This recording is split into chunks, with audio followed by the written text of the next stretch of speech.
What's going on? I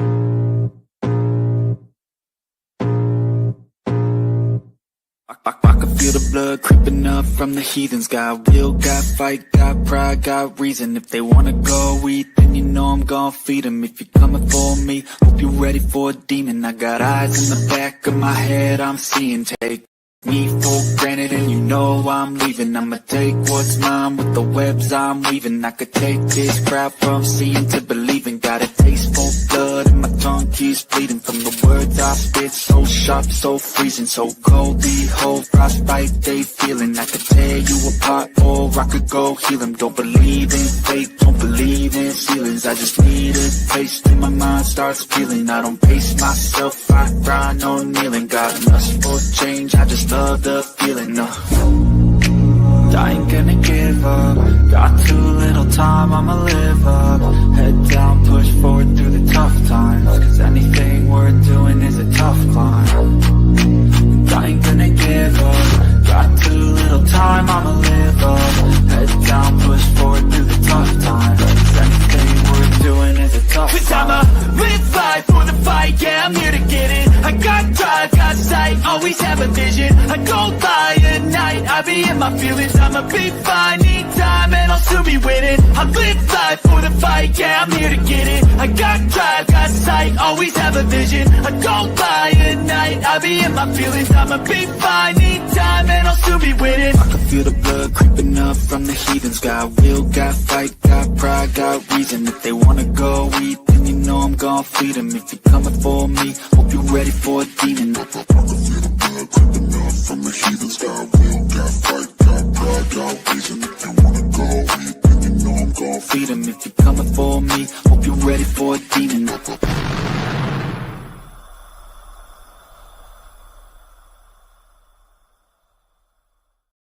Ladies and gentlemen, good evening and welcome to Dead Air Live. Back with you on our Sunday evening show. 2 hours in around the topic of the paranormal. Fantastic guests. My name is George Lopez. My cohort, compadre, co-conspirator, Mr. Ken DaCosta up in Rhode Island. Thank you guys for joining us tonight. And yeah, we were off last week. Isn't that correct? Or what did we do? I forgot now. I think we were off. Yeah. I'm not sure. Time is a blur. It is. It has been a little bit out of sorts. Was it a Mercury, Jupiter retro planet something? I have no idea.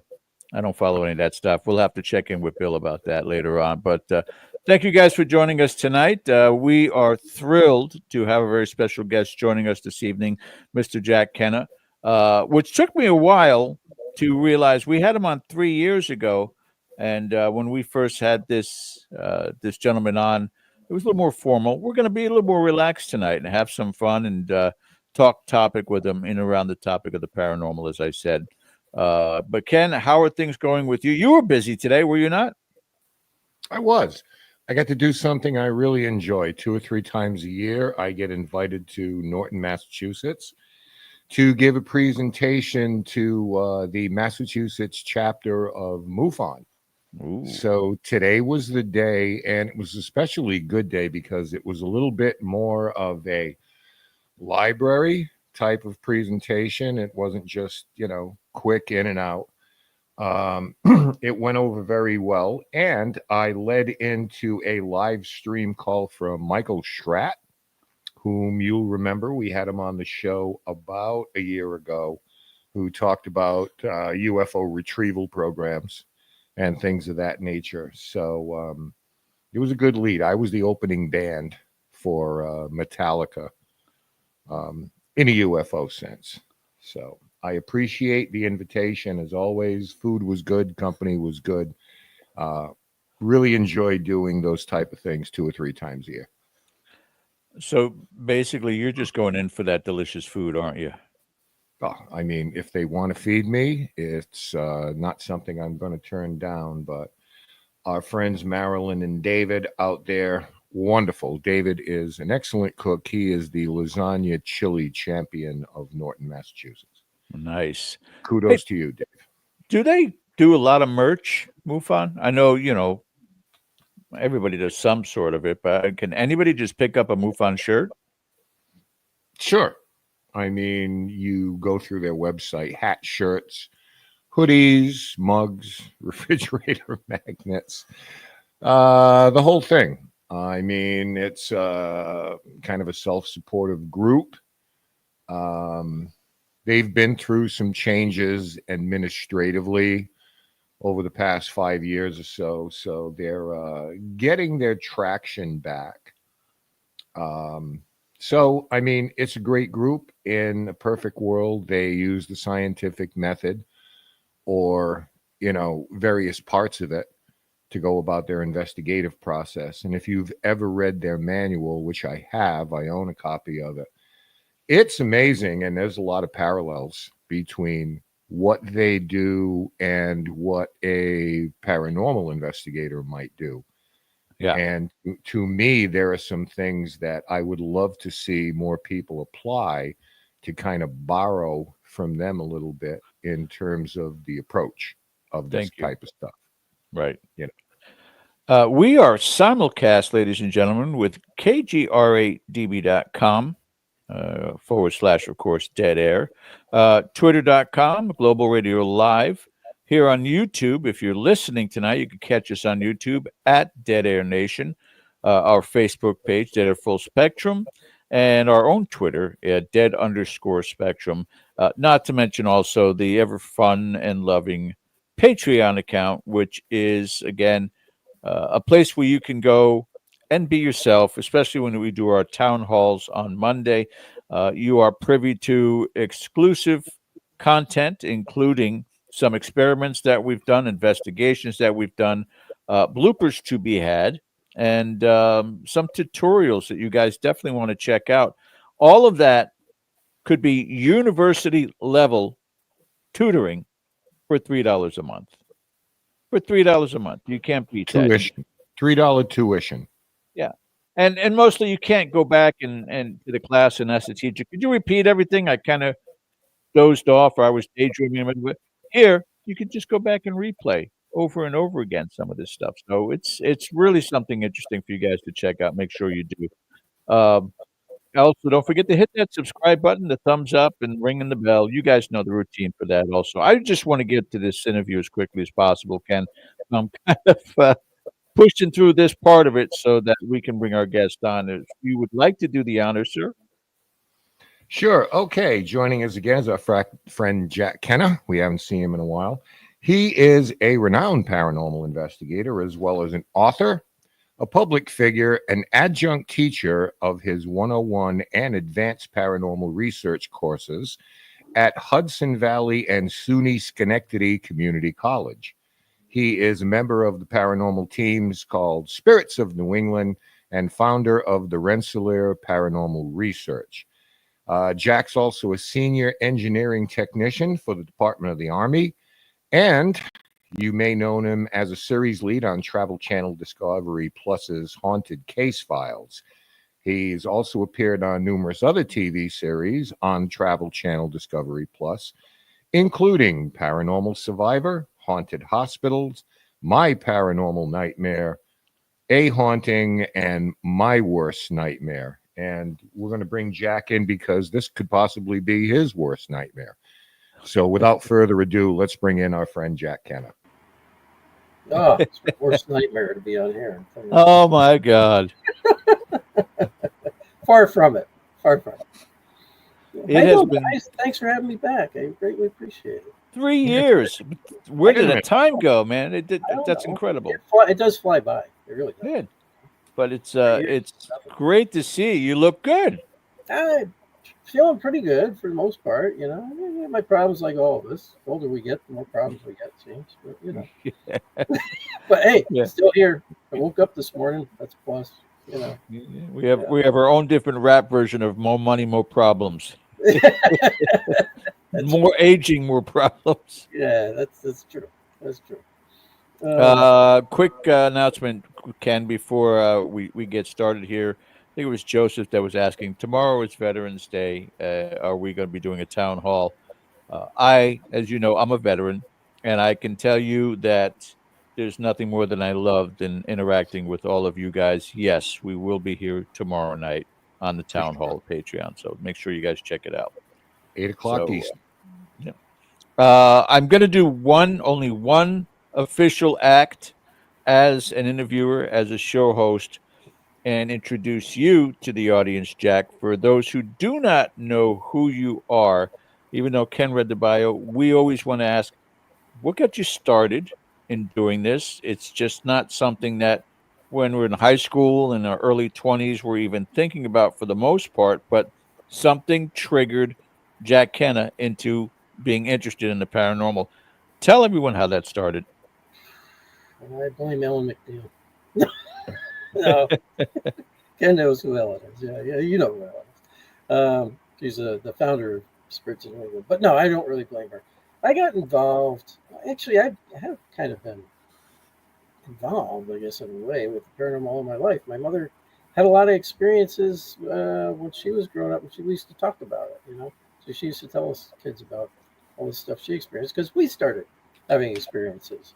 And we're like, what's going on? Mother would talk to us about it, and that's kind of what always kind of kept me interested. And then watch the TV shows and all that, and as kids, Halloween come around, we go to a local cemetery and hang out, so to speak, so to see if we could see any ghosts, things like that.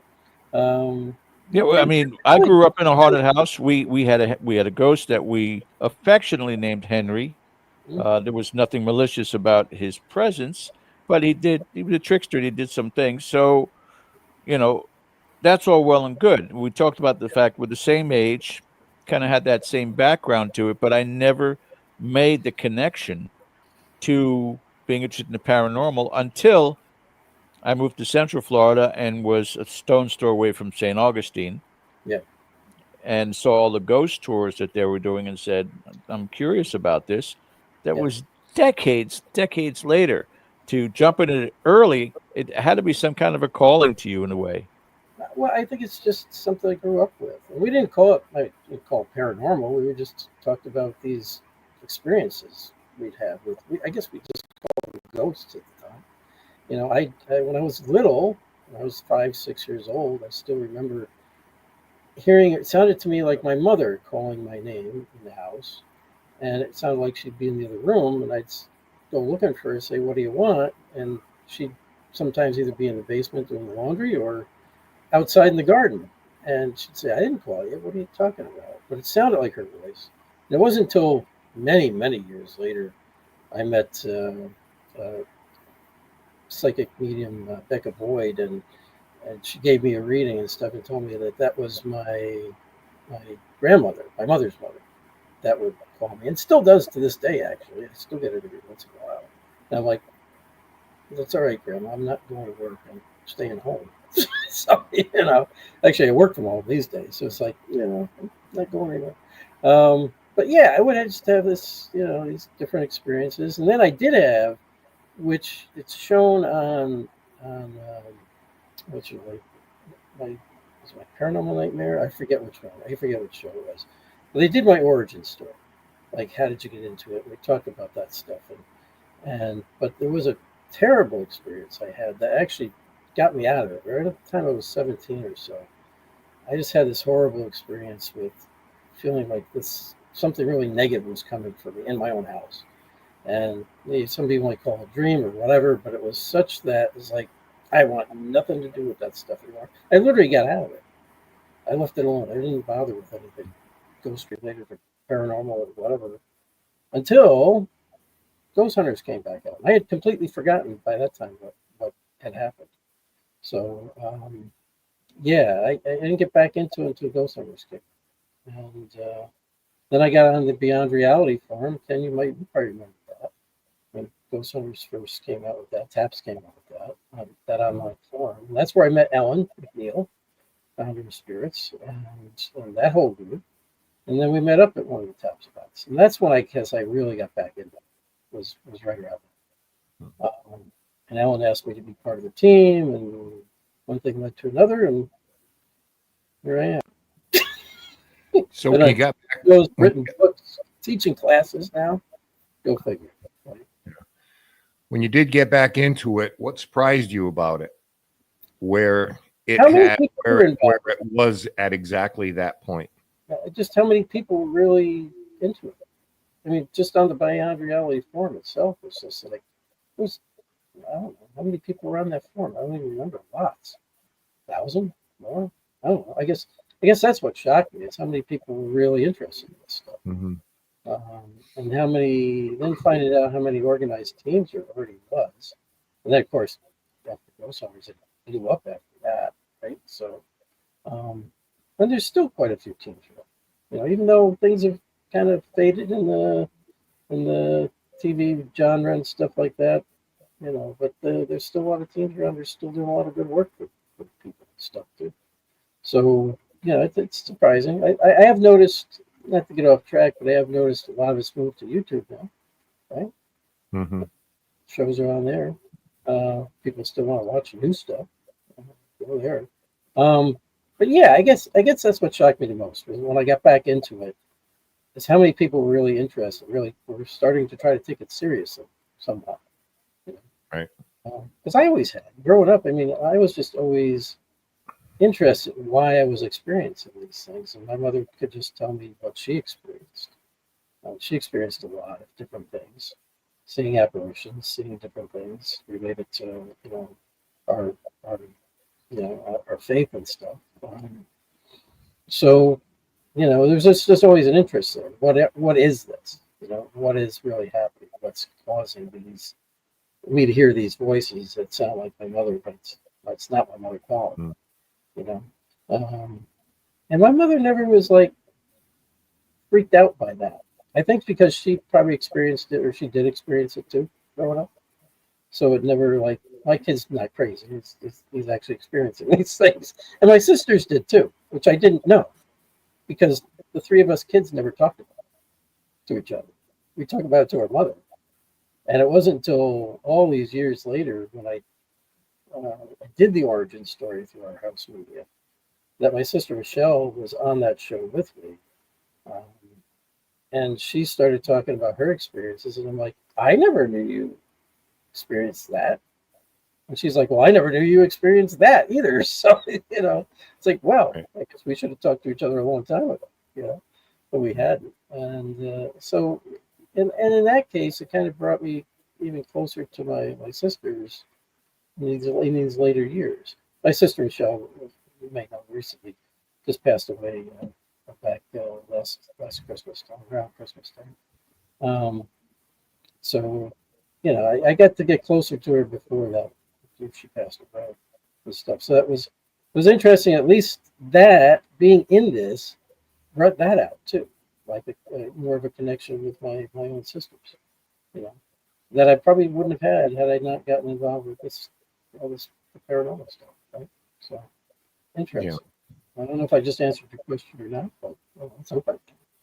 Yeah. Well, I mean, believe it or not, it's been 20 years now since Ghost Hunters debuted Yeah. in 2004. Yeah. And it started a string of shows that were now about the procedural aspect Mhm. of the paranormal, because Yeah. before then there were a lot of compilation shows. There was In Search of, Yeah. Sightings, and then suddenly we got taken inside the very idea of paranormal investigation, going to locations, going through procedures and approach and things like that. That was And it more interesting motivated, than anything, right? yeah, it motivated an awful lot of people Yeah. to get involved in it. So, I mean, what have the last 20 years looked like, in your opinion, putting away the streaming and the cable TV shows? Let's just talk about the field of paranormal study and research. Yeah. Over the Yeah. past 20 years, what are your thoughts on how we have evolved, if we have, over the last 20 years? Well, I think we've definitely evolved.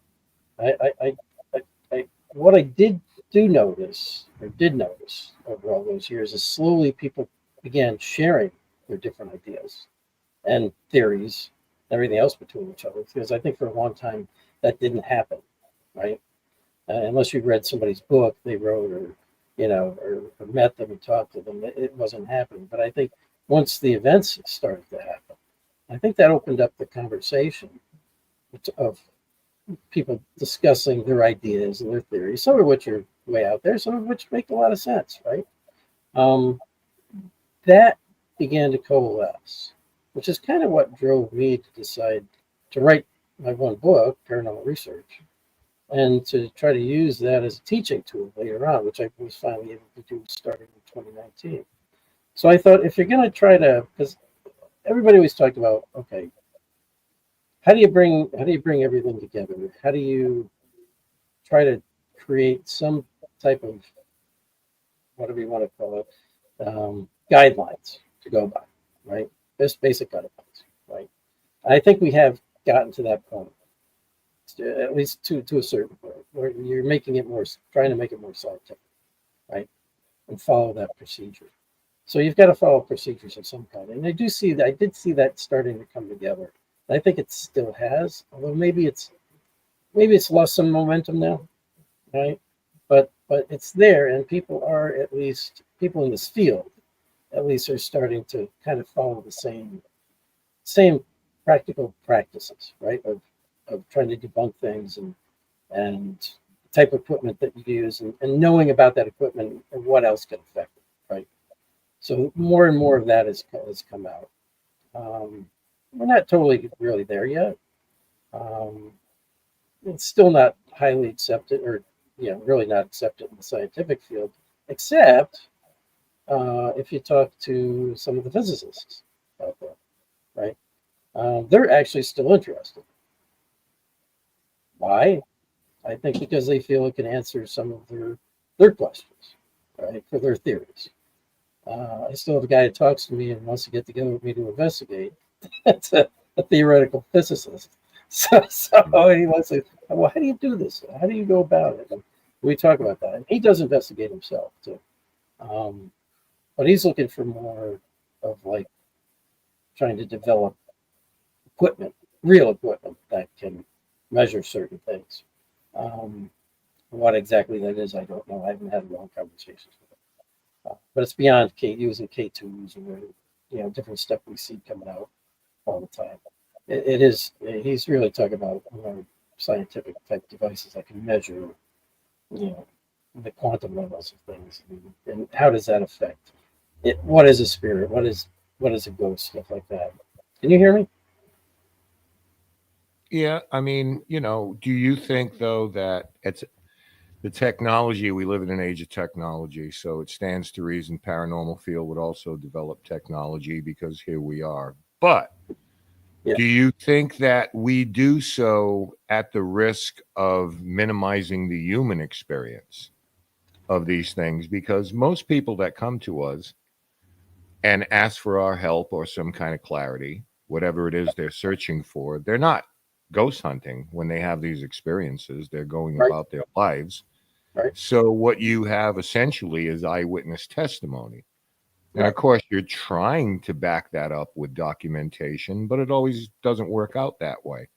So do you think that we're doing the technological thing just a little bit too much Yeah, at I the do. expense of human experience? Yeah, I do. Actually, I do, and that's part of what I teach in my classes, because it is a human and a spiritual experience. Because I always ask people, if you say you're talking to a ghost, well, what do you think a ghost is? And nobody. I always get the blank look. It's like, what do you think a ghost is?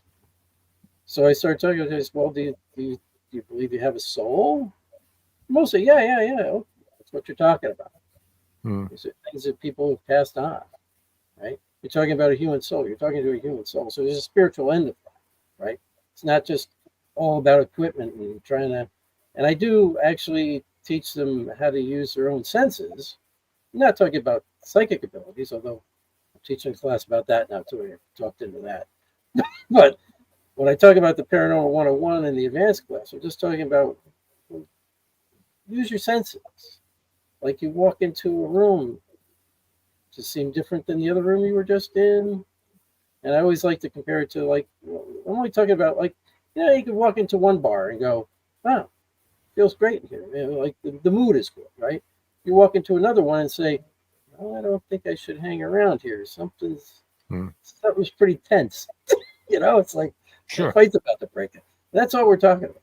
I said, so that's part of your human experience. Use those senses, you know, and we talk about that too, especially in the advanced course. You connecting with your senses, your five senses. So connect with those to try to figure out what else is going on here, and then set up your book, and then try to You got to make be, you got to be careful, Jack. You're going to create a new wave of psychics by doing that. You got to be I'm careful. talking about psychics. But when you say listen to your senses, because there were forklift operators last week that are psychic mediums this week. I don't know how that happens. But Don't ask me.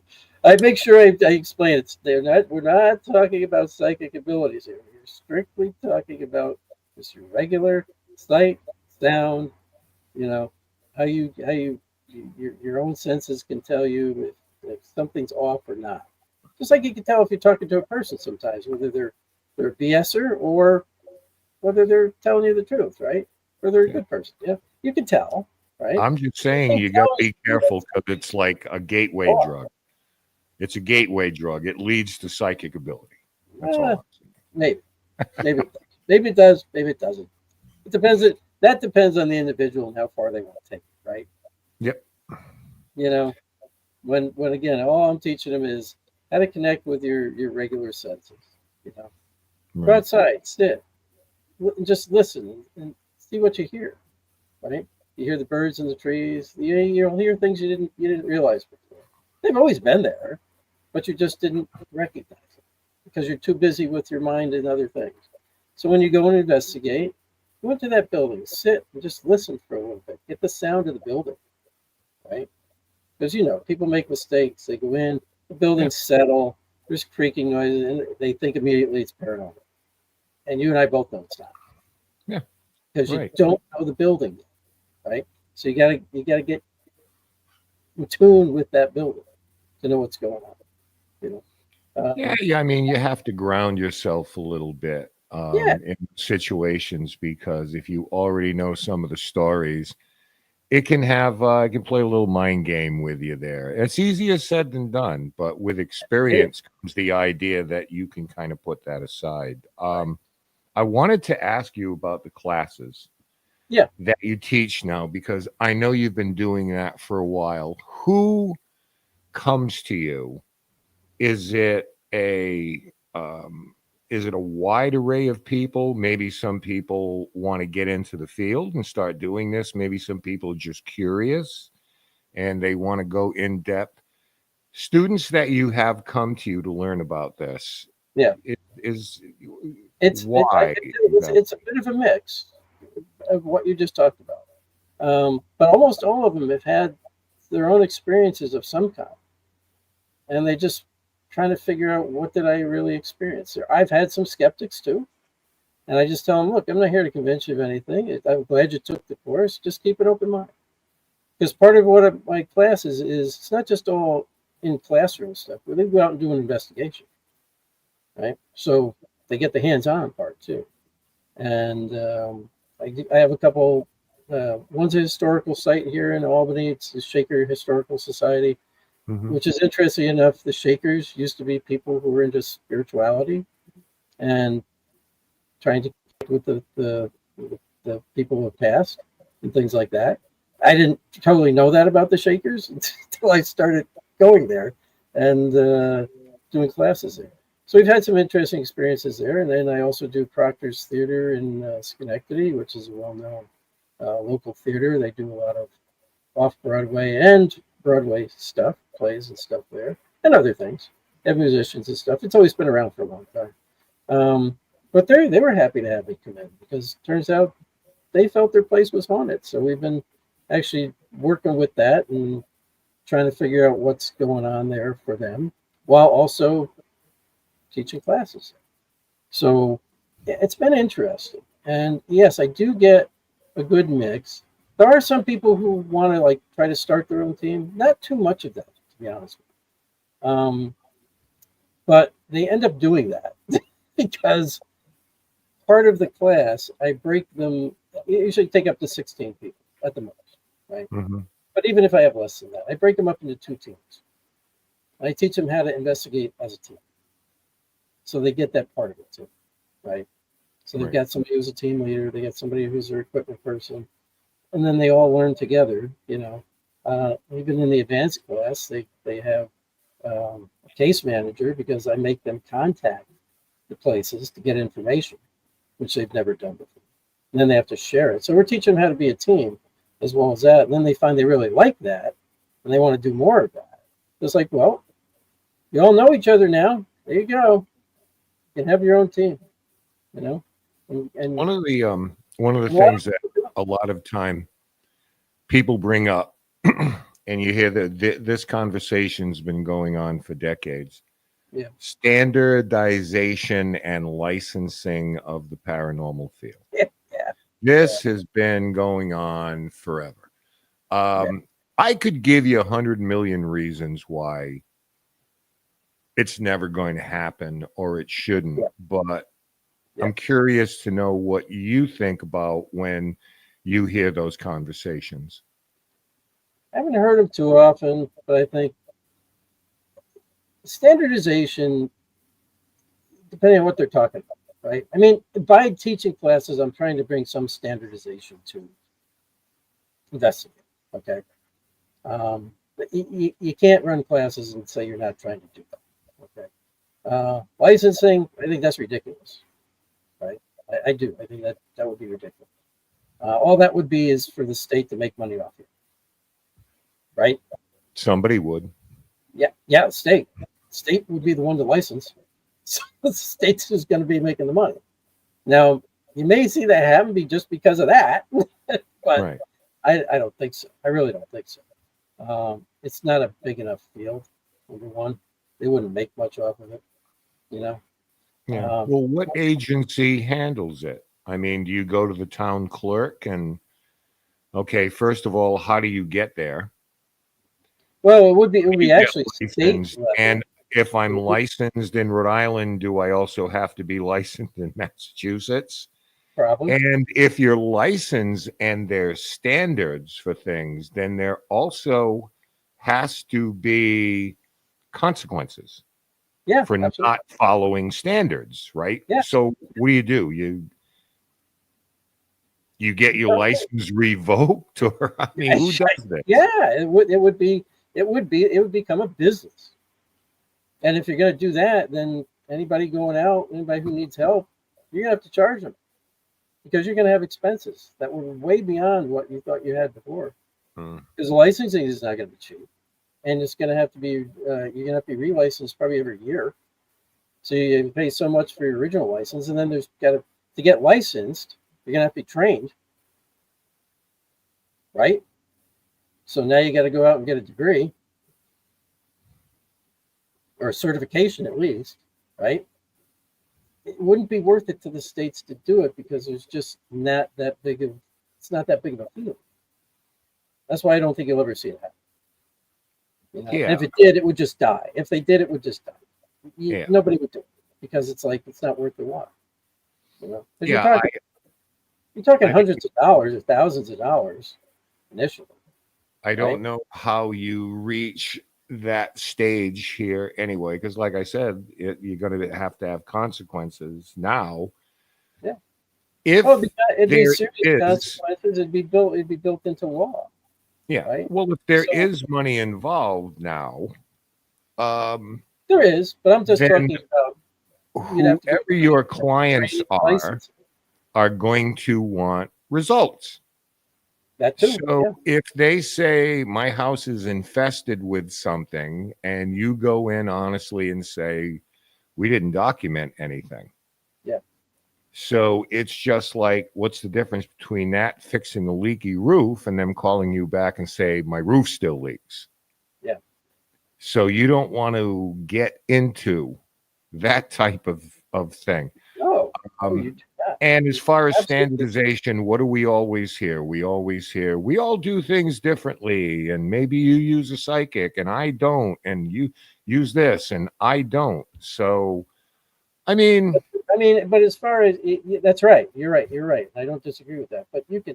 There's some things the way you use certain equipment could be standard, right? I mean, what am I talking about? Okay, standardization, which is okay. If you're using a K2, you better make sure there's nothing else affecting it. So make sure your damn cell phone's off. Make sure you're doing these little things that you can to eliminate other things affecting it, outside influences, right? And that's all we're talking about is like some kind of standardization. If you're going to be using this, make sure you're doing this to it, right? And even that's minor, right? Minor standardization, because you can use whatever you want, realistically, right? I don't care what it is, right? You can. People ask me, well, can I just use the walkie-talkie to see if something? Yeah, but hey, that walkie-talkie's on a pretty much open frequency, so I don't know what's going to pop through it. Yeah. You want to try to talk to spirits through it? Go ahead. I ain't guaranteeing you're going to get anything. Well, I mean, there's no governing body that's going to monitor what you do, and as far as registering you do that. I just think that I understand why people would like to see it, because there's some unscrupulous things that go out there. I understand that, but can you imagine? There still is unscrupulous things that go on in actual.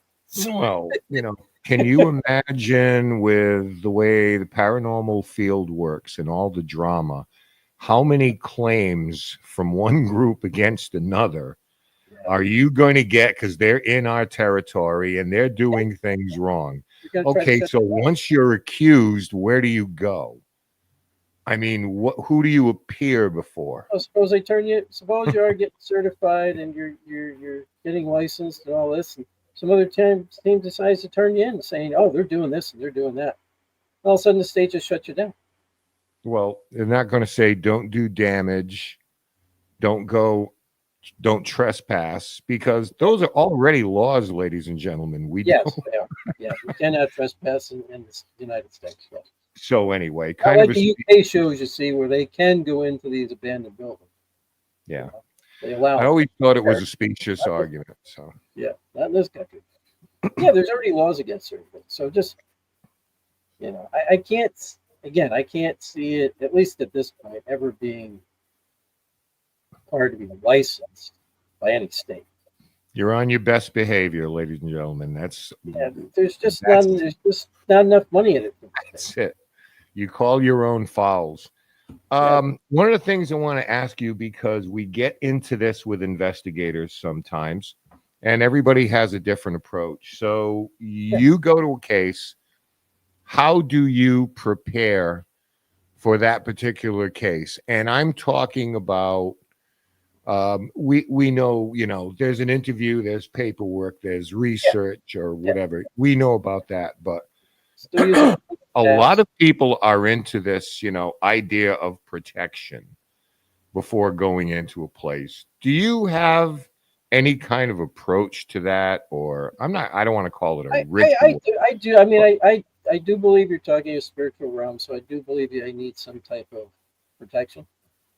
And I talk about faith, right? If you have faith in something, right? Because if you do believe in the paranormal, you do believe spirits are real, and you do believe there's other things besides human spirits, you don't know what you're talking to when you first go in. Don't you want to have some type of spiritual protection? I mean, that's my approach to it. I mean, and that's because of my own personal experiences. Okay, when I was a kid. Okay, so I do talk about that, and I talk about people. You should have faith, and if you want to protect yourself before you go into a place, use prayer. There's also people believe in different types of stones and crystals and stuff like that. If that's what makes them feel better, then you can go ahead and use them. I mean, I actually do carry some of that stuff myself. I'll be honest.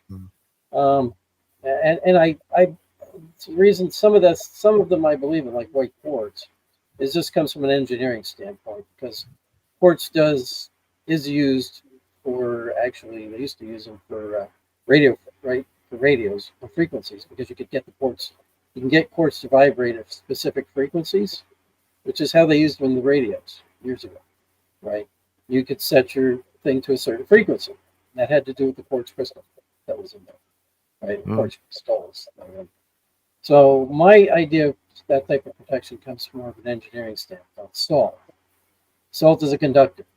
So salt can, if you believe spirits are some type of electrical energy, salt can create a barrier because it absorbs electrical energy. Okay. See where I'm coming from with my thoughts. Okay. Again, more from an engineering standpoint than maybe just a spiritual standpoint too. There's some basis, scientific basis behind it. And that's kind of what I teach, right? These are things you can use if you feel you need it. Now, usually when I go into a location, I don't do any pre-protection ahead of time because I want to find out what's there. I don't either. But you protect yourself too much, you're going to block things out anyway. Yeah, you get a lot of people saying you're going about it all wrong. You're taking chances. You're in danger, and I mean, I don't know. To each their own. To each their own.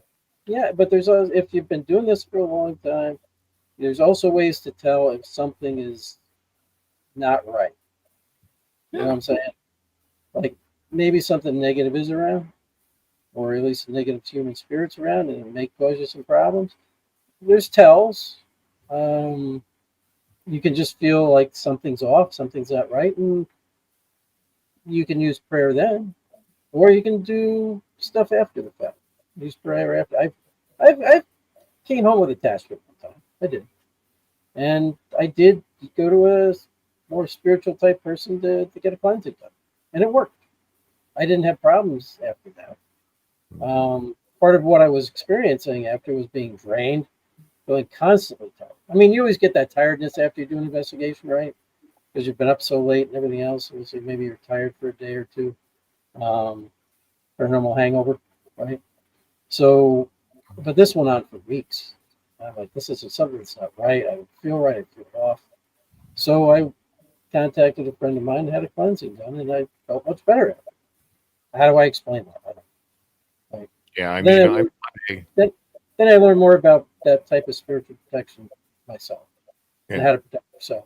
You know, I mean, I'm not a deeply religious person, so I'm not suddenly going to change. No, that's fine. Like who I am, so I can follow some kind of, ritual before I go in. But I don't do a ritual. Yeah, I don't do rituals.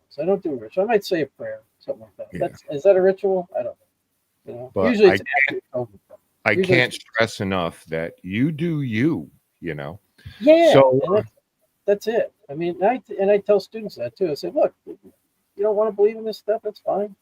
This is what I tell you has worked for me over the years. Right. Exactly. I do a light technique that I use to push negative things away, but that comes from my faith. To me, it's the light of God. And if it ain't broke, don't fix it. If it works, and if you've been fine all these years, Tim, don't worry about it. Right. Sure. I got another friend of mine does nothing, has never had a problem.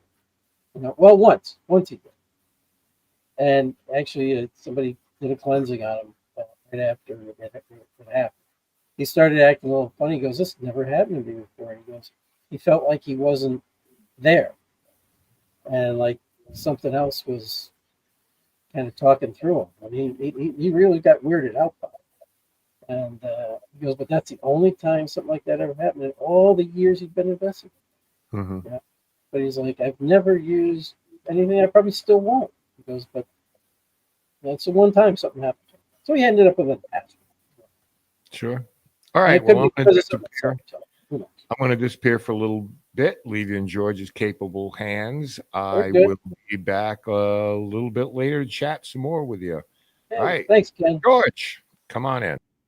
Thank you, Ken. Jack Kenna, our guest tonight, ladies and gentlemen. I want to stay with that because I feel like I'm being tag teamed. Yeah, yeah. Believe me. When we're off screen, we are plotting and planning. Trust me. That's fine. Didn't mean to interrupt you. Go ahead. No, but following what you were just talking about, the one who had an experience and they started acting weird. Let's go down that energy rabbit hole for a second because it's something that I've wondered about, and I've seen firsthand experience too. certain people that get into this field willingly, and they're just not built for it, Jack. And what I mean by Yeah. that is that they are either highly susceptible, or they are highly manipulated, or they are highly suggestible by their surroundings. And I'm not saying just specifically something paranormal, something that is attacking them. A lot of the Yes. times it's their own mental state in the Yes. way that they approach something, or those who are working with them. The worst thing you could say to somebody during that investigation is, "What's wrong with you?" You are just stoking the fire at that point in Yeah. time. Yeah. That's just doesn't seem to be, at least not in my experience, and I'm questioning whether or not that's something you've experienced, where there is not some sort of a filtering through. I mean, when you're going out and doing investigation with some people, are there times that you come across those individuals and go, "I don't think this is for you"? Yeah. Sure. I and there's been times with certain individuals I've told them that. How You do know you, where I come across it though. You know where I come across it more though. Not so much because I don't do too many events and stuff anymore. I come across it with clients. They're called clients for lack of a better oh, term. well, Real, yeah, sure. right? Yeah, I mean, people that were there to help, and they're right. like, "Oh yeah, I really want to be able to do this and help people." And blah blah. I was like, "Yeah, whoa, slow down. You're having a haunting. There's a reason why you're having a haunting, right? And we're going to have to try to help you resolve this, but you're going to have to be an active part of that." And what you find out is from their own information they give you, they've had struggles with mental health.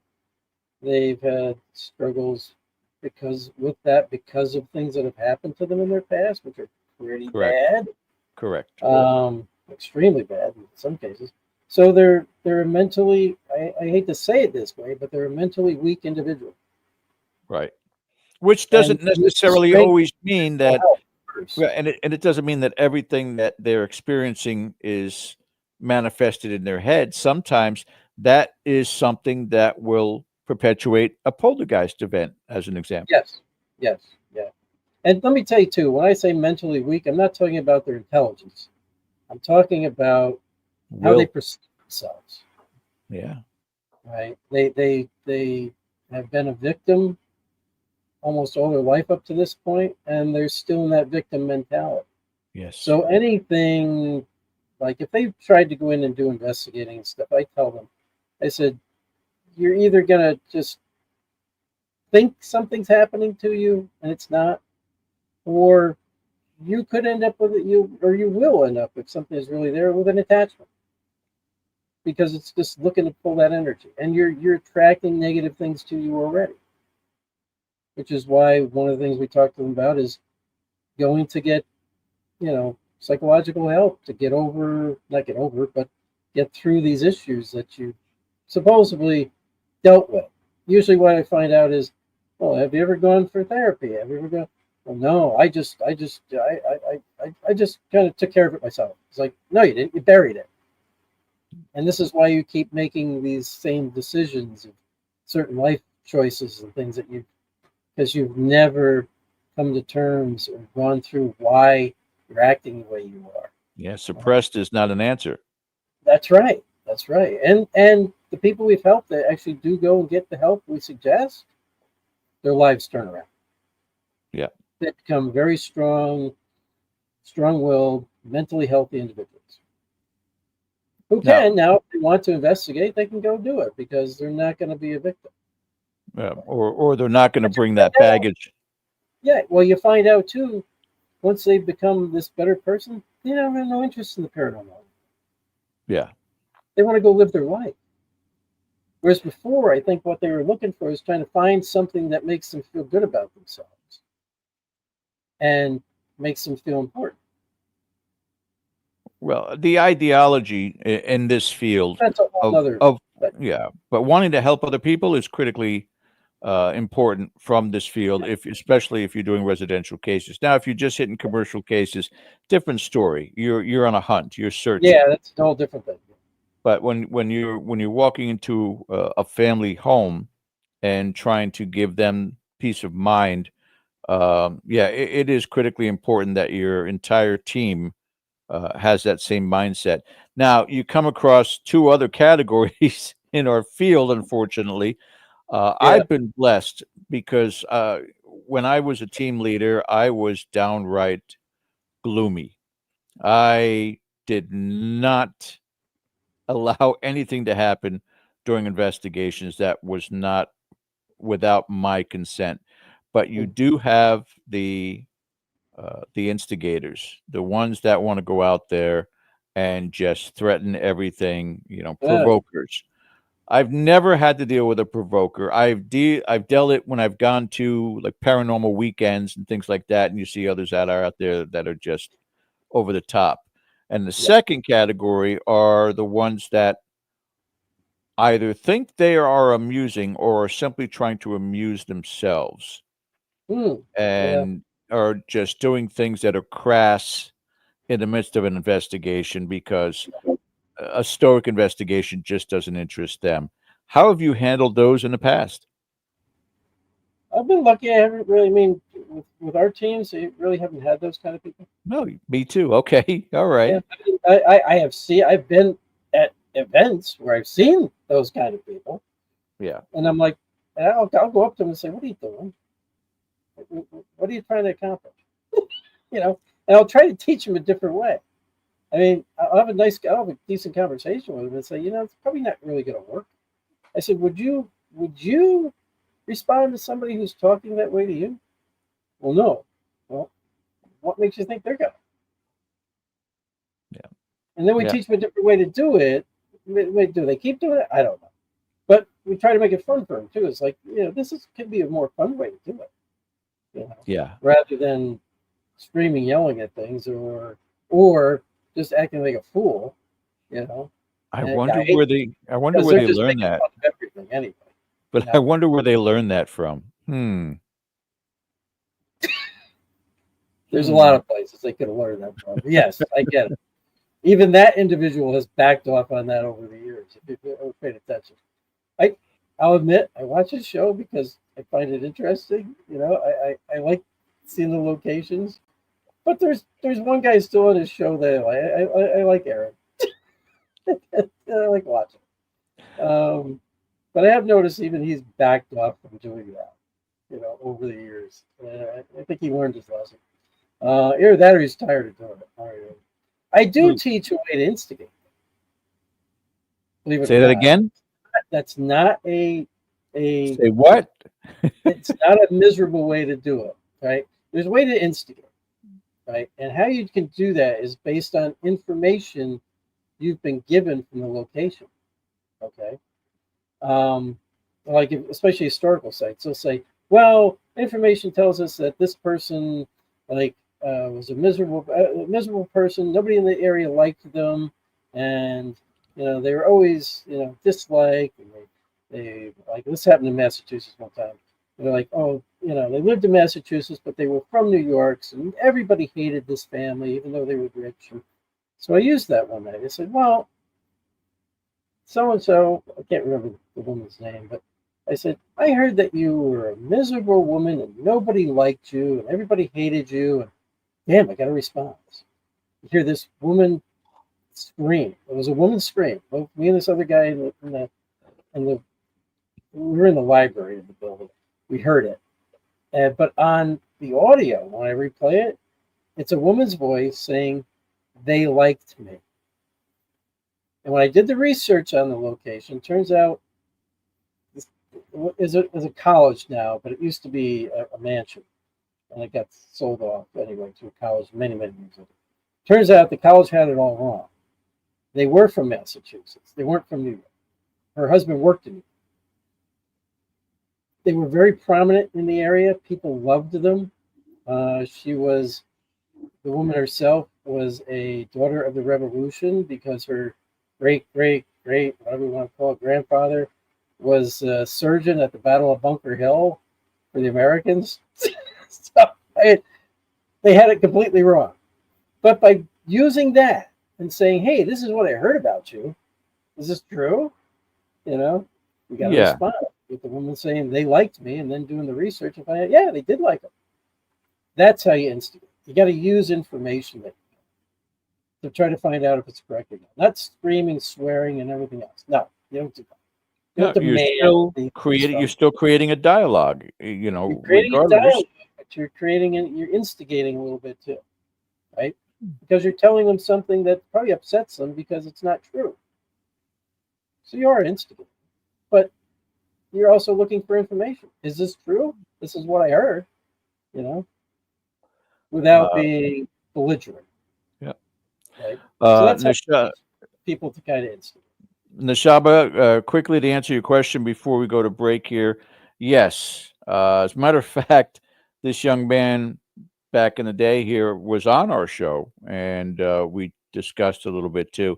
Yeah, I pulled him to the side, not once, not twice, but 3 different times.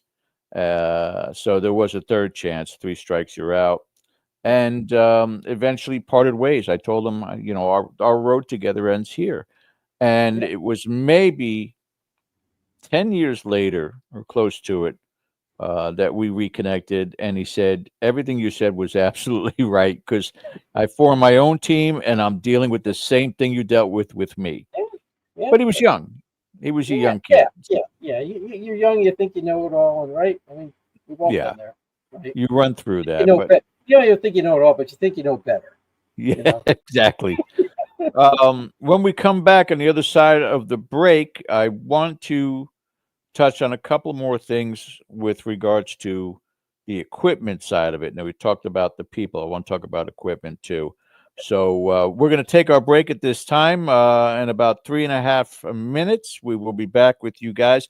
Stay with us with our very special guest, Jack Kenna. You're watching Dead or Alive on the Dead or Full Spectrum channel. We'll be back in just a minute.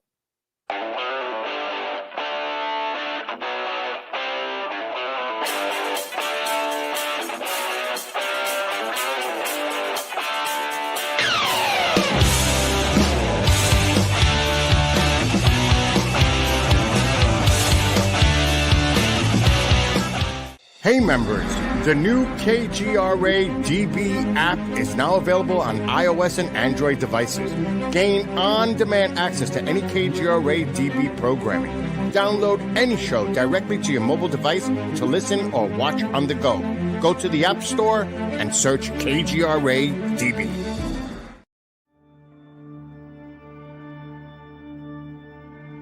As UFO reports come in from around the world, the Mutual UFO Network, MUFON, is there. We continue to explore new cases and build our massive database. We share our information with the world in a number of ways. If you would like to be part of our investigative team, you are always welcome. What could be more exciting than exploring the UFO question firsthand? Join MUFON, find your friends.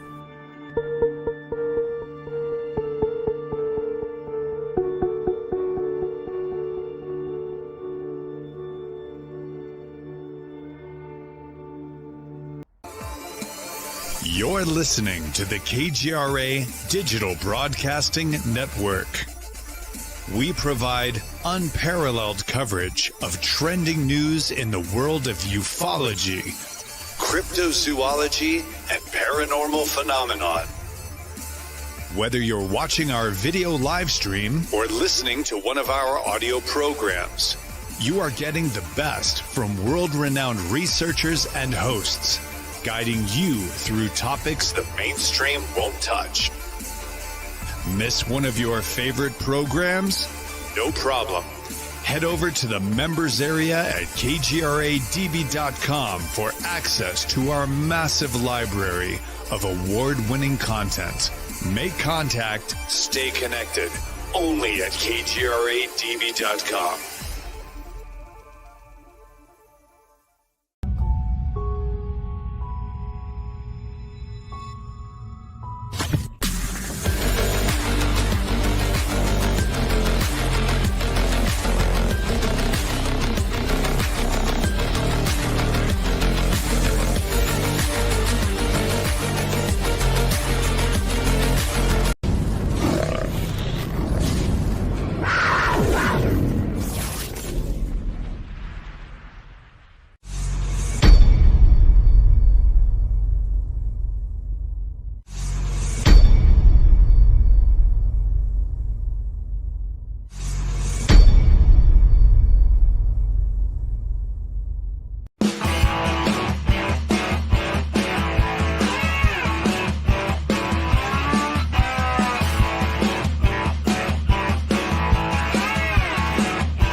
I know I saved this, but I've got to somewhere. I've got to add some more names to our Patreon members. Want to say thank you to all of our wonderful attendees at our town hall each and every Monday night, and for everybody that has been supporting us, we greatly appreciate it.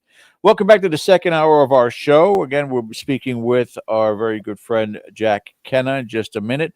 Wanted to address something also, but I want to keep it as generalized as possible. No reveals. Those of you who watches each and every week and you see the intro, you may have noticed we added a category as of this week, and it was a reason why we replayed Christina Boyer last Sunday and added the title of True Crime to our list of categories of guests and topics right here on Dead Air. There is something to say about the human psyche with regards to this field. And a lot of the times we try, when we do investigations, to understand the human psyche of the spirits. This is going to give us a little bit more insight, too, especially to those things that we may deem malevolent, but truly are not. As somebody always says in the chat, once an asshole, always an asshole. I think Cheryl Plum says it a lot, too. But we have some very prestigious guests coming up. And here's a little leak. We'll tell you about it tomorrow night on Town Hall. But I'm not going to blast it out there into the universe, because the last thing we want is somebody else going, ooh, I want to get them as a guest first before Dead Air. Let me see what, and then this poor individual gets bombarded. So we are going to hold off up until their appearance, which will be in a not too distant future. But it's a nice addition to our programming. Wouldn't you agree, Ken? Absolutely, couldn't agree more.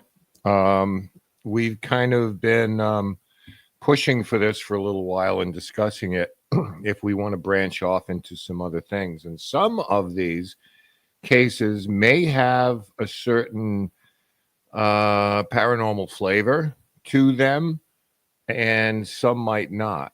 But it is something that certainly interests us, and we think of no better platform to be able to do it than here.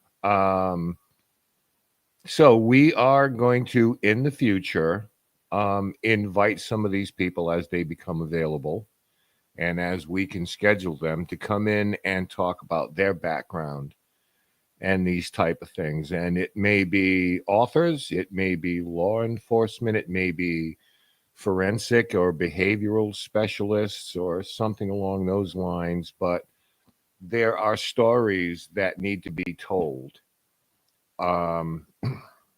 And we'd like to do it here. And we hope you're along with us for the ride.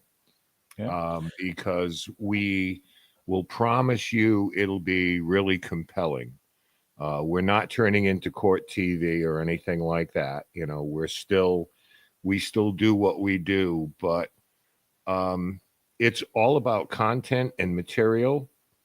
And we just don't want to give you something just to fill the air. We want to give you something that's compelling and touching and makes you think. And so going in this direction a little bit more in the future, I think is going to be a good thing for the channel, most importantly for the audience. Yeah, and we've given you somewhat of a taste in the past. Christina Boyer's case, obviously, Amy Loughran and the Good Nurse story, and Fall River murder. So when we get down to the human factor of every single one of these, yes, there was a paranormal part to these, but this is something that we definitely, Ken and I are both very interested in and would like to talk to these people in these fields. So again, those of you in Town Hall tomorrow night will get that special privilege of hearing who we'll be getting. But that's for later. For now, right now, we got to get back to our discussion with incredible investigator, TV star Jack Kenna. Speaking of true crime, Jack Kenna. Yeah, really. I think it's a great addition. It makes a lot of sense, actually. Yeah, it's incredibly uh, bountiful wealth of topics that we can go down that road. And who knows, sometimes because you never know, such as the case with Amy Laughlin from The Good Nurse. And I don't know if you're familiar with that case, but that was a serial killer who was killing patients, possibly in the thousands. And we had on the friend of his, Amy Laughlin, the real person that was the good nurse that was able to get him to confess. And it turned out that Amy is a Reiki healer. She's into the paranormal. Who knew? So there's a good chance we'll come across that again here down in the future. So You know what, though? I do want to give an update while I'm thinking about it. The researcher, the investigator we had on when we talked about the Fall River cult murders, talked about someone who has been imprisoned unjustly. He probably deserves to be in prison, but not for this particular action. And it was going nowhere, and he is never going to see the light of day. Well, I was informed this week that he's getting another hearing. And the actual perpetrator of what went on there, you'd have to go back, Fall River Cult Murders, it's in the archives on YouTube, is working with his lawyers now to try to get him to trial. So now after 30 years or 35 years, they dropped charges. And we were given, a little bit of credit for that, for talking about it and bringing it to the air. So, like, we're not playing Robert Stack here. We don't have a number on the bottom of the screen that you can call if you have information. But we're certainly interested in those type of cases. So you just never know what's going to happen or who's listening or who's paying attention. But that was a little bit of news that I got this week from the investigator on the case. So I just wanted to give you a little bit of update where that's going. Yeah, that's pretty cool. all right. So now let's go on the attack of equipment. Let's the get it. field. My opinions may not be the most popular, Oh, geez, but yeah. it's for myself and myself only. But I have captured on video shadow activity. I've captured on video physical manipulation. I've captured on video door opening and closing. I've captured on film anomalies that I cannot explain. BFD, as we say, big deal. When I have personally experienced things is when I was the most elated to the experience. Being involved in this field and having that personal contact, there's nothing like it, and as far as I'm concerned. The question I have, whether it's dowsing rods, which I frown upon, flashlight sessions, which I frown upon, K2 sessions, which I frown upon, pendulums, which I frown upon, that's just all me. I am not seeing anything, even from the electronic side, what people are going and using out there right now, that really gives me definitive confidence that there is contact being made, especially if it's a show and there's editing going on as well. But I do not see the merits in the beeps and the lights and the noises, the musical tone. I'm still not finding it strong enough evidence in my mind. And I know you're talking about somebody that wants to work with you and start to create things. What things do you think should be thrown out and what should be added in? Honestly, I never look at number one. I never look at anything as just one thing. Right? You don't have any real evidence unless you've got multiple things going on. Okay. I've had K2s going off, and then we've also caught EVPs at the same time, and we may have had somebody who've had a personal experience at the same time. So to me, you've got these three things going on, which can tell you've had some paranormal activity. You've had actual contact going on, because you're getting responses on the K2 that seem to be saying a certain thing. Then later you check your through your other stuff with your audio and stuff, and you do find there was a response there during that K2 activity, which corresponds with the maybe yes or no answer with the K2. Not every time, but I never just go by one piece of equipment. What I throw out? I don't know if I throw anything out. Realistically, just because, again, you have to look at all your data that you have. I like to call it data. You're reviewing stuff, it's data. I come from that engineering side of things. So you want to review all your data and see what it tells you, right? Now I begin to throw stuff out when all you seem to get is some random K2 things and nothing else came through on anything else you have. Throw it out. Because you can't prove it's any kind of communication at all. It could be being caused by random floating through RF, which a lot of people don't think about that, but K2 is affected by RF, which is radio frequency, for those who don't know that. Especially like we were at a location one time that we were close to a police station.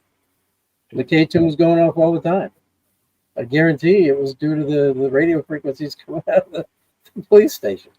So, you've got to take a lot of things into account. But would I just throw out anything and say, don't use this anymore? No, I don't think I would. Not until you've put it to some use and you see if there's any correlation with anything else. So you are a student of compounding evidence then? Yes. Yeah, I think you have to. Not just isolated incident. No. Okay, that this must be a spirit because this is lighting up. This is lighting up, You can't but assume we're also capturing EVPs. We're also feeling physical anomalies, seeing things with our own eyes. Combination of everything.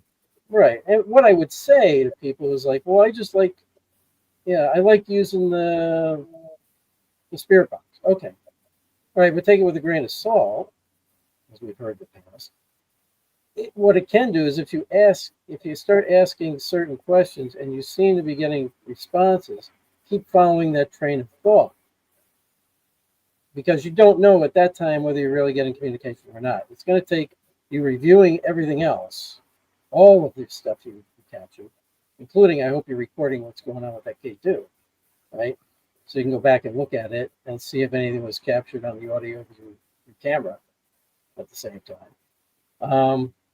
And so it can give you a train of thought to follow if you seem to be getting responses, right? So, okay, so that helps that way, right? But try to figure it out too. Try to debunk it if that's a term you want to use. What's causing that K2 to go off? Don't just assume it's a spirit. Try to track it to something. And if you can't, then okay, keep trying to supposedly get communication with it. Or if it's a spirit box and you seem to be getting responses, you think you're getting responses to the spirit box. I'll tell you one thing about spirit box. I don't totally like it, but I'll use it. But what I use it for is to review it caught on audio later on, because I think you can hear a lot clearer through your audio than you can at the moment. Yeah, I have found things that came through my own given name came through a spirit box session one time that I didn't hear at the time because you got too much else is going on around you. But when I listened back to it, it was loud and clear. Everybody know my good name is John. It came through, John Kenna. It's like, holy crap! I didn't hear that at the time. I doubt anybody on the radio is talking about me, right? So, especially you never know. Yeah. So and it was loud and clear, but I didn't catch it at the time, but I heard it when I reviewed it. So if you're going to use a spirit box, record I've used Spirit Box so much that, well, plus my background training in the military, which was a Russian linguist, was to pick up the worst transmissions of pilots just taking off from the ground. So you just heard all this static and then the voice coming through. So my ear was trained for it, so I was picking up a lot more than most people, and then they would go back, review, and hear the same thing that I did. But Yeah. be that as it may, and before I turn this back to Ken, uh, based upon what I'm saying there, case in point, I was in Georgia one time with Andrea Perrin. We were doing a spirit box in a restaurant, and I was hearing all kinds of incredible things on there. Everybody else was oohing and eyeing. And then I turned it off and I said, "You're that active. Just move a couple of the glasses that are hanging down behind the bar. Those dangling glass shouldn't be much effort to that, or move some of the knives or forks that are out there. Move some, absolutely nothing." So I threw it all out. Am I too demanding of these spirits? Yeah, probably sometimes. I mean, Yeah. you know, how much energy do they have? What I would try to do is try to use another piece of equipment to try to validate, right, what's coming through, right? Rather than physical manipulation, something Yeah, more that like, can be a little bit, it depending on the spirit, right? It can be a little bit more difficult, right? So try to use some. That's why I said try to use some other piece of equipment and just see what happens then. Um, yeah, you know, and so try to do that multi, you know, device thing, and just try to figure out, is it more than one thing at one time. Go ahead, Ken. Yeah, I think that everybody who uses equipment evolves over a period of time. As an example, I mean, we were going there with guns ablazing at things that light up and so forth, like anybody else does. Right. And I find more and more I will tend to use them in places that we have documented things already, whether that's voice, Yeah. movement, Yeah. whatever it is, audio, video, photography. And then if we're pretty sure that we're getting some type of responses, then I'll kind of raise the ante. And I'll do that after we document to see how willing or capable a spirit is to interact with these physical things. Right. You know, because I think you build up, especially if you're a repeat investigator at a place, once you built up trust and a relationship either with the property or with the people that are still there, then you can say, okay, we're going to play a little game now. You know, we would like to have a little bit of fun. We're going to bring these things in. You know, if you're willing and capable of doing it, let's try this. So I know for me, my use of it is kind of reversed. You know, when these things are lighting up and you're like, we got to get cameras in here. We got to do all this stuff. Yeah. And now I do that first to see if it's even feasible that there's communication, you know, and then we'll bring the other stuff in. Hey, no offense with the lights or anything if they bother you. We just want to see, you know, let's take this relationship to the next step. Yeah. That's a great way. I think that's a great way. Yeah. And I agree. You actually, if a place does have activity, the more you go, the more activity you seem to get. Yeah. The more open they seem to be for you being there, trying to communicate. Right. I think that's like in some cases, like the Pain House, you've had guys who've had crazy experiences. Is there such a thing, Jack, in the years you've done this, as saying that something is the most common type of evidence in your own experience now? The most common things you come across, what are they? Are they EVP? Are they video? Or, it's definitely, I would say it's definitely EVP. Why do you think that is? Because I agree with you. I tell my students 90% of probably what you're going to get is EVPs. Yeah. And I agree with you because I have that experience myself when people, what's your favorite piece of equipment and all the rest of that? Because I don't know. Why do you think that is? Is it because it's conversant and you're not trying to make anybody do tricks and move things, but we're just having a conversation and maybe that's more appealing than doing tricks in the room? Well, think of it this way. Again, go back to the beginning. We're talking about what is a spirit. It's a human soul. It's a ghost. It's a human soul. Humans communicate with each other by 90% through speech, Hmm. don't we? I mean, we talk to each other. That's the most intimate type of kind of communication you can have. It's just by talking to each other. You know, even when you go to another country, you still, and they may not speak the language totally, or you don't speak theirs completely well. You're still trying to talk to each other, right? So Yes. I think that's why. I think it's just a natural form of communication between human beings, the speech. And I think one of the things aspiring investigators should remember, and even if you're not an aspiring investigator, even if you've been at this for decades, always try to do those sessions in the most social place of a house, whether it's an historical house. Find out where the gathering room or the kitchen was, Kitchen, and parlor. do those kind of things in there, because you're kind of bringing, it's an echo of the past, because that was a more social environment. And Okay. to me, I've always found more success, if you measure success in voices, doing that than in some closet or a bedroom someplace. Oh, sure. Yeah. Not that you don't, not that you can't, but I think you're just tapping into, you're placing yourself in that era. This is where we hung out and talked. This is where we played I cards. agree with that. We, as a matter of fact, just a few of us went out to, me, Ellen, and a couple of the other team went out to, where did we go? I forget the name of the house. Anyways, we decided we were getting just tired of investigating. We sat down in the kitchen and just started playing cards and started having all kinds of activity on a K2 sitting on the table.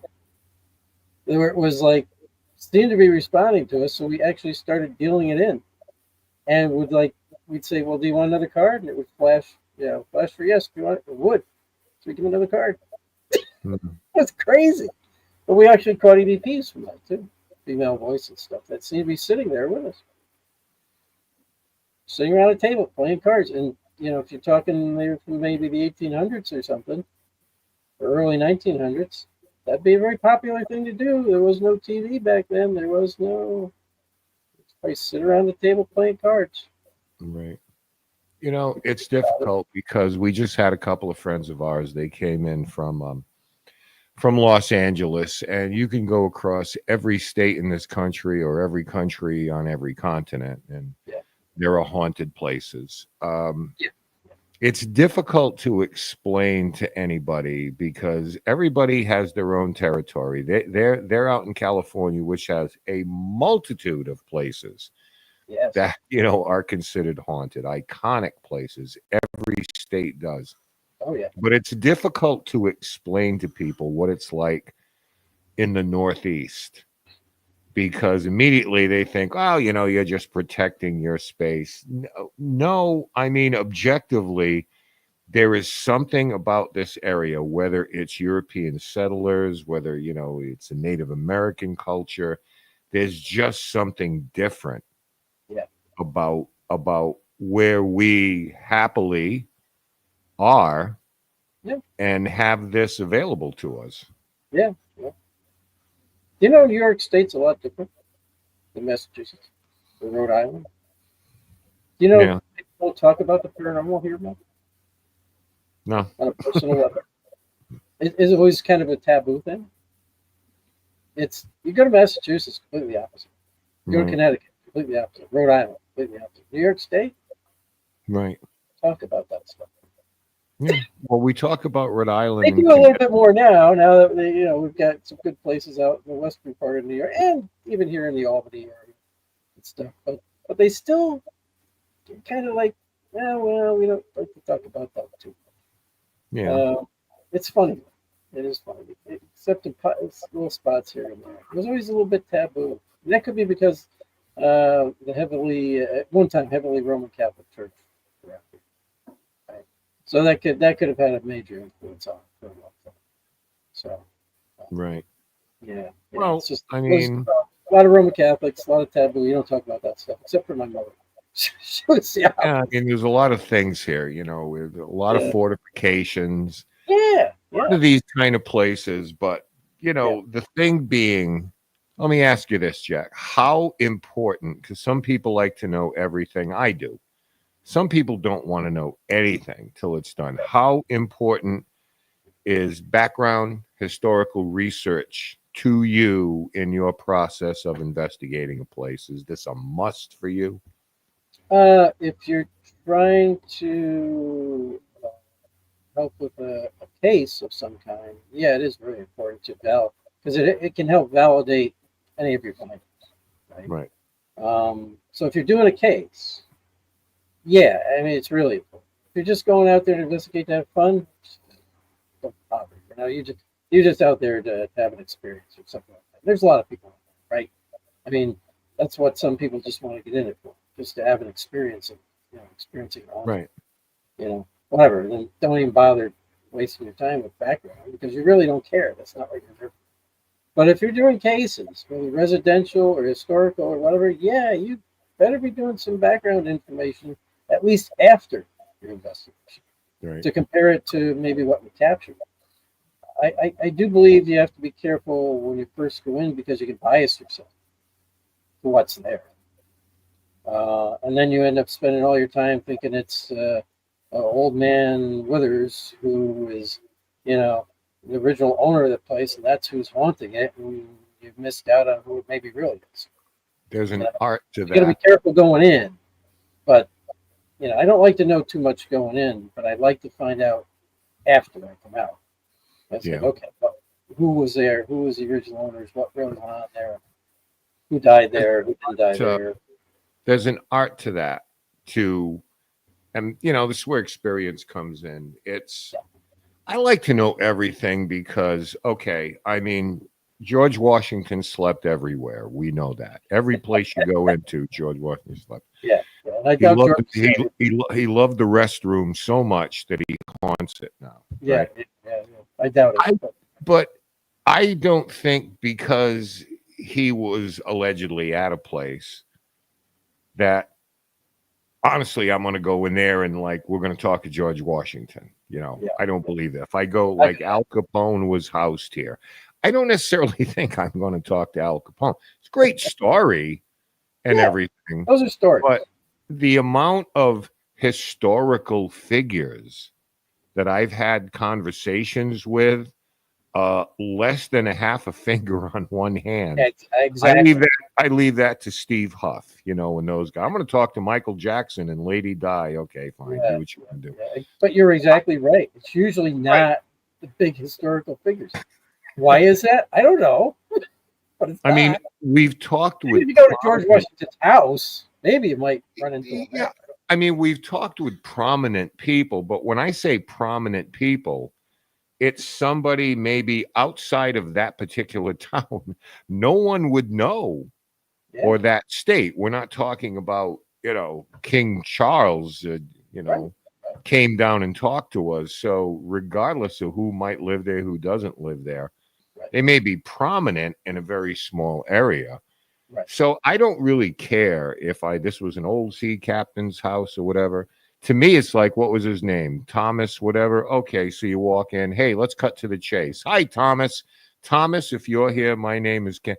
So let's spare ourselves. Are you a man or a woman? Are you a child? Are you old? So if I have a name, let's get right to it. Hi, my name is Ken. State your business. Roll credits. We're done. Yeah, and that's the stuff you're going to know about before you go in because the people who are asking you to come into historical are telling you. And they think that's who's there. That's okay. We'll start with that and we'll go from there. Right. But while I'm investigating, if I don't seem to get anything from Thomas after the first 2-3 hours, well, I'm moving on, man. Oh, I'm not just going to do it myself. I may ask for the first hour or so, and I'll be like, all right, Ellen, you can ask him. 20 minutes. Something else. 20 minutes. I've got that down in 20 minutes. Yeah. I walk in, I got this recorded. Maybe we'll do a blast. Yeah. See if there's anything on the playback. They're not going to talk to me in 20 minutes. I'm already out of questions. I'm already repeating the same thing over and over again. Yeah. And then once I leave, the next group will come in and they'll ask the same questions I just did. Is this a man or a woman? So anything I can do to kind of cut to the chase, not waste these people's time or my time or anything else, I'm all for it. Right. Well, again, like you said, that comes with experience, right? Yeah, you know, So the longer you've been doing this, the more you know you can cut out. Right. You know? I mean, I don't know how to stress this enough. And maybe in your classes you do when you talk about audible phenomena, that I don't know if you like put time limits on things or, you know, how you instruct people who want to do that, but it's just keep moving. And then eventually, when you have nothing, just sit at a table and have a conversation among yourselves, because you'll be surprised. We talk about that too. Nothing seems to be working. Sit there and just have a conversation between each other. You're exactly right. What happens? They don't want to be spoken at, right? Right. You know, sometimes they don't want to be spoken at. They just want to, maybe you start a conversation about something and they'll join in. Well, that's why a lot of these things are invented, right? Things that light up, SLS cameras, spirit boxes, you know, instant gratification. I want it now. Well, yeah, that's a big problem. I don't want to go. The days of reviewing my audio are over. You know, I could care less. I want it right now. One thing I teach my students, they're all like, "Oh, I'm looking for the K. It ain't gonna happen. Stop looking for it. Right. 90% of what you're gonna get is audio. Stop waiting for that K2 to light up. Stop waiting for that REM pod to go off. This is if it happens, great. If it happens, great. This is why I say along those lines. Yeah, don't just do a 20-minute session, not a 2-hour session. You're going to run out of questions. You're going to repeat yourself, and you'll probably fall asleep next to the furnace. Yep. You know? And when we do their investigation, they get 4 hours, and they get about 30 to 45 minutes per location. And then I rotate them through because I break them up into teams of 2, right? Right. So you've got 2 teams of maybe 8 people, two people each team, each sub team, and they got to rotate through the locations that are available to them. So they get 30 to 45 minutes. That's it. So, it's like we go over don't ask constant canned questions. This is what you think outside. Think of the location you're in. I do tell them, learn a little bit about the history and focus on the type of people that are there or that, lived there. For Shaker Heritage Society, it was the Shakers, who were they were a form of Quaker. Okay. So, and the things they did there, they men and women were equal in their society.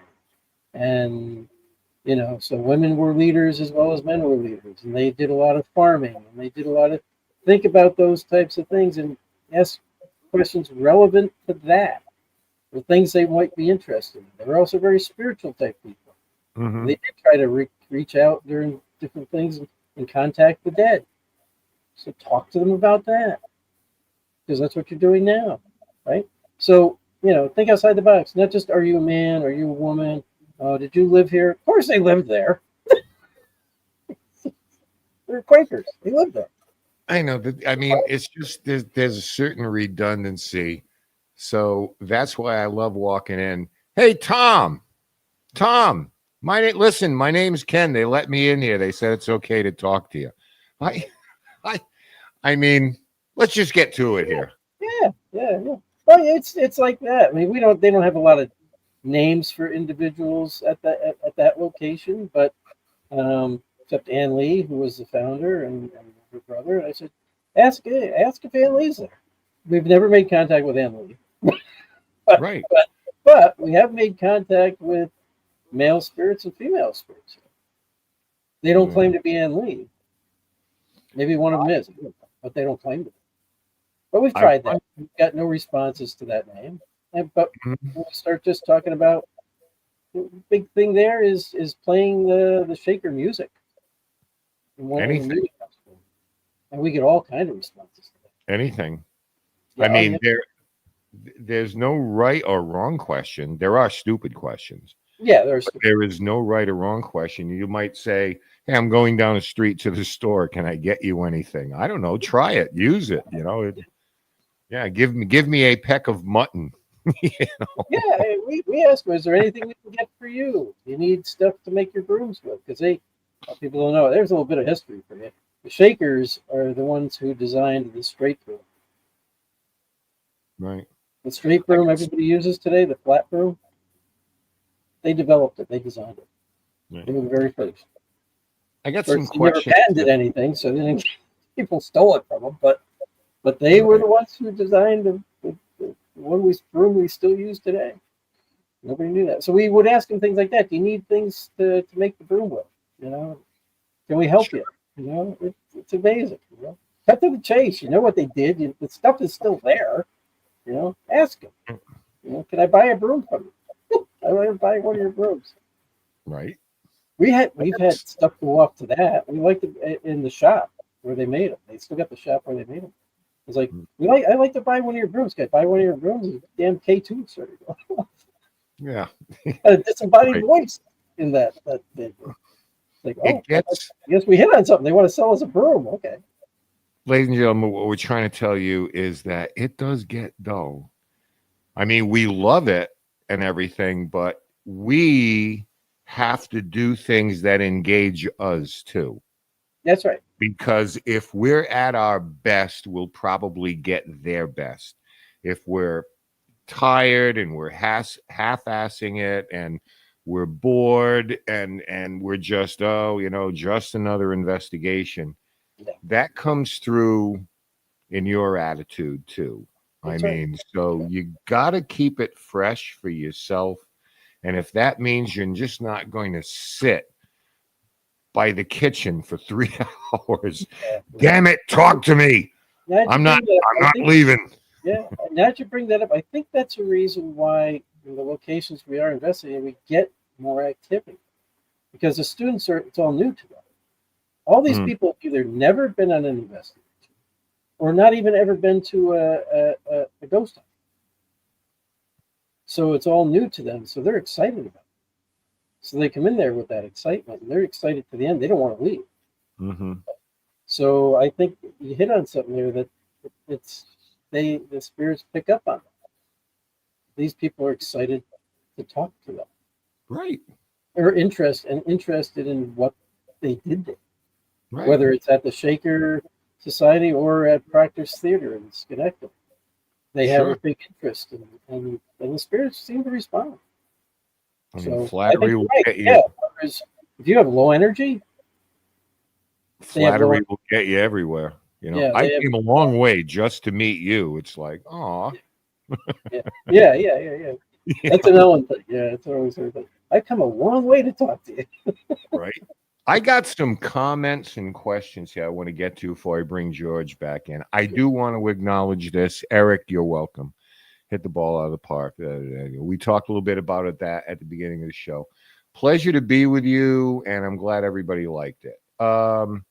Joseph Freza, has anyone ever gone on an investigation and asked the spirits, do you have any questions for me or someone else here? All the time. Yeah, absolutely. Yep, done that.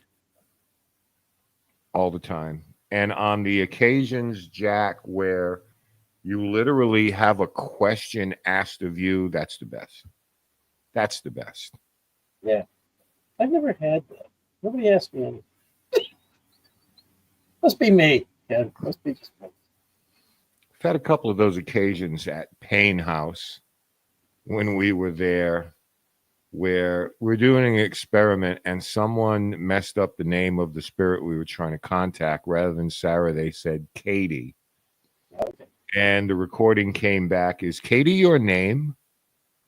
The spirit was confused. It's just kind of yeah. Who the hell is Katie? Is that you? Katie, your name? Yeah. That's funny. That's pretty funny. Yeah. That was amazing, though, too. It's amazing, too.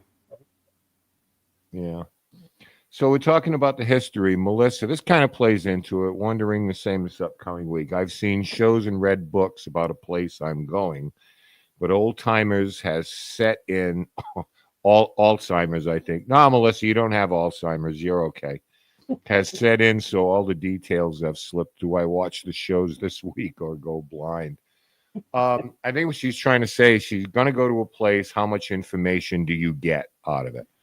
I would say watch everything you can, read everything you can, but be very careful about watching videos on a specific location. Depends who's doing them, because people like, let's put it this, let's be kind. People like to embellish things a little bit. They do. Yeah, absolutely. Especially if you're trying to run a YouTube channel and get viewers. Yeah, let's face it, right? Have you ever investigated a place, Jack, and you do the historical research, and let's say you've been there multiple times, and then suddenly you watch a documentary, a video on it, and you're like, what the hell are you talking about? I don't even recognize the place that you're talking about here. You know? Yeah, I mean, there was one occasion where that happened, and I'm like, what the hell? Because I don't watch too many of the other stuff anymore, except for my own entertainment purposes. You know, literally entertainment purposes, because I don't believe half of it. But yeah, I saw that happen. It's like, what are you people talking about? That's not even. I don't know what location you're talking about. That's got nothing to do with it, right? You know, it's like, where did they get that information? You know, Yeah, not even close. I've done, like, it's been 1,000 times. It's just like, I don't even know what you're talking about here. You know, Yeah. it's not one place. I'm Yeah, going to bring George. It's probably more than that. It's just that one that I saw too. But Yeah, sticks to my own. but it perpetuates itself. It You know, does. now everybody, well, let's say Conjuring House. Yeah. We're not going to get into Conjuring House drama, but we'll take the time machine and go back to the movie. I mean, you want to talk about a place that was misrepresented, but this is what happens. Ignore it. Ignore it, people. Let's take it for what it was. It was a movie to entertain you. That's it. George. That's what movies are about, right? No, it's terrifying about it is that, let's just say, Ken decides one day that he is going to claim hauntings in his location, violent hauntings, and you bring in the right investigators who validate what he's experiencing, verbally validate, you know, and maybe even modify the evidence. I'm only putting this out hypothetically into the universe. Oh, it's happened. You and I and everybody else knows it's happened. So. But to such a degree and such a level that it becomes the next James Wan movie, the next major motion picture. Is there any money in that? Because you just gave me an idea. I'm going to get on that right. Just if you want to make a movie. Yeah, but that's it. It gives you an indication again how people cross over fiction into reality and are just almost obsessive to it. Well, and you know, Hollywood will pick it up because if they think they can make money off of it, great. Yeah. And again, it's about entertainment when it gets to that. Ticket sales. It's not about the real history or the real thing that happened. It's just about entertaining you and making money. Yeah. That's it. Let's throw down in these remaining 8 minutes here. It flew by the way, Jack, and I appreciate you coming on with us again. Like 2 hours, what should be our end game with this? I mean, is it in perpetuity that the teams go out there and they use whatever new equipment is out? They continue to post their evidence. They live stream their investigations. But there doesn't seem to be a stop to this, an end to what it is that's going on there. What should be the end game for us all? I mean, it depends on your perspective. I mean, our perspective as our teams has always been to go out to try to help people who believe they're experiencing paranormal activity. They're experiencing haunting. So our end game has always been to try to help people figure out what's going on. Okay. So it depends on what you're, I mean, the over, if you want to look at the overall, if you want to talk about the overall end game of the serious paranormal community, I don't know if you'll ever get there, but if you want to make it serious and you really want to try to prove, some people still want to try to prove the existence of life after death. Well, it's a big thing to try to prove. I don't know if you really ever will, maybe someday. But if you're trying to get to that level, then you really have to organize into some type of real organization. Just like you have an engineering field of engineering, a field of research and development. You have, and so you'd have to create it to be specifically about that type of research, right? Well, is anybody serious about it? We're not even as organized as MUFON. Exactly. And that's my point. You would have to try to do that type of organization. Yeah, we don't have a governing body. If your end goal is to try to prove the existence of the afterlife, then you've got to organize in some type of real type of, serious organization. Yeah, we don't have a governing body. We don't have somebody who would have takes to create it. You would Yeah. have to create it. You would have to do all the things we talked about early on. That Ken's like, how do you do that? And how did any organization? Yeah. You've got to create rules. You got to create bylaws. You got to do all this stuff, and you've got to train people. Well, yeah, but I can't say that MUFON follows under those guidelines. Mind you, I don't know anything about it. But Not yet, yeah, but you don't. still have people. I was abducted. I was probed. No different than I was possessed. I was attacked. Yeah. Still falls under that same category. There's no guidelines. Yeah, but it's like any of the fields we have now that are considered relevant, real scientific engineering type fields. Right. It took hundreds of years to create those officially. Yeah, we are in our that type of stuff starts way back with the beginning of humanity. So does what we're doing, really. Yeah, but I always compare our field to the medical field. We are just doing leeches and bloodletting at this point. Yeah. We are so far behind, put as many different gadgets, as many different gadgets as you want, for nothing to matter. Yeah, but until somebody takes up that mantle and wants to seriously create a real organization, and boy, there's going to be pushback against that. There is. Oh yeah.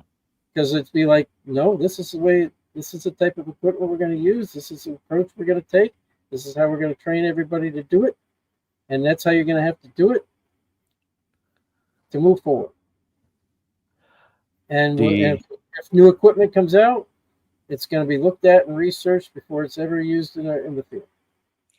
From whatever discoveries might lie ahead, do we push in the direction of faith and ask what happens after we die, or should we focus more, which has always been somewhat of my mantra, is just being able to communicate with our loved ones, just the simplicity of having consistency in speaking to those that we love who have passed?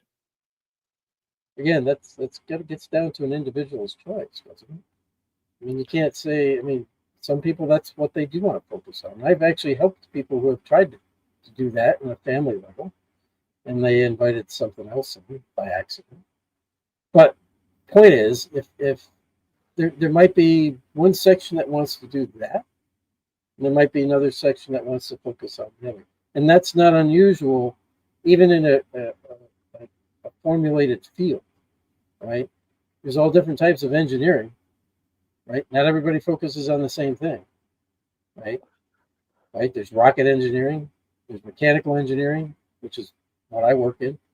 There's all these different types of groups under the scope of, I keep saying engineering because that's what I work in. But you could have a paranormal field that has several groups focusing on different things, right? But they're all following the same guidelines. Right. Okay. The only difficulty is again what we look at. is the uncertainty. And what I mean by that is if we were getting information about the afterlife, that part of it could just simply be told, especially if the afterlife says, no, it's not what you think from what you read in the Bible or what you were taught on Sunday school. Then you're going to have immediate naysayers who want to keep that religious pious alive, that the whole aspect of religion alive. And then the aspect of making contact with loved ones, once again, the naysayers will come out and say, how do you know you're not just simply talking to a demon? So we're in a slippery slope. And there is ways to sort through that. That's where different things go. This is part of what I teach, to be honest with you. How do you know what you're talking to? It takes a long time to figure that out. Could you? We got about a minute left here. 5 minutes. Like, wait, Could you? I want to say something. I want to go back to this. Something you asked me before about what equipment would you throw out? Yeah. I said I wouldn't throw out anything, but here's what I would suggest to people: if you got a REM pod, you got a K2, which I wouldn't go buying what's that new triangle thing that says yes and no. You can get that by using the REM pod or the K2. So what do you want that thing for? Don't buy things that are redundant. Is my point. Right. Yeah. Don't waste your money on redundant items. Right. So there, I guess, is the answer to that question. But go ahead and ask me what you're going to ask me. With the time remaining here, just give everybody a little bit of information if they wanted to attend your classes. How would they go about it? Well, it's I do every spring and fall. They're held at Hudson Valley Community College. They're only here in New York currently, and they're held at SUNY Schenectady in Albany. In Schenectady, SUNY Schenectady Community College in Schenectady.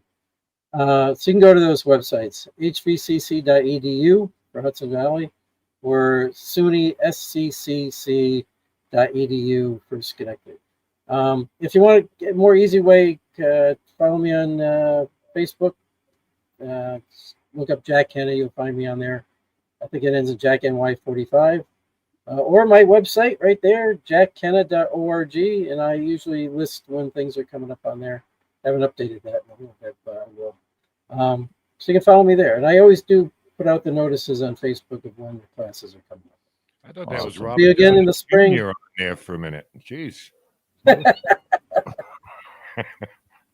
All right. Well, Jack, cannot thank you enough. Don't hang up just yet. We want to chat with you. But that does it for us tonight. Patreon tomorrow night, Town Hall, 8 p.m. Eastern. If you're not a Patreon member yet, get to it. Dead Air Paranormal on Patreon. We'll see you guys then.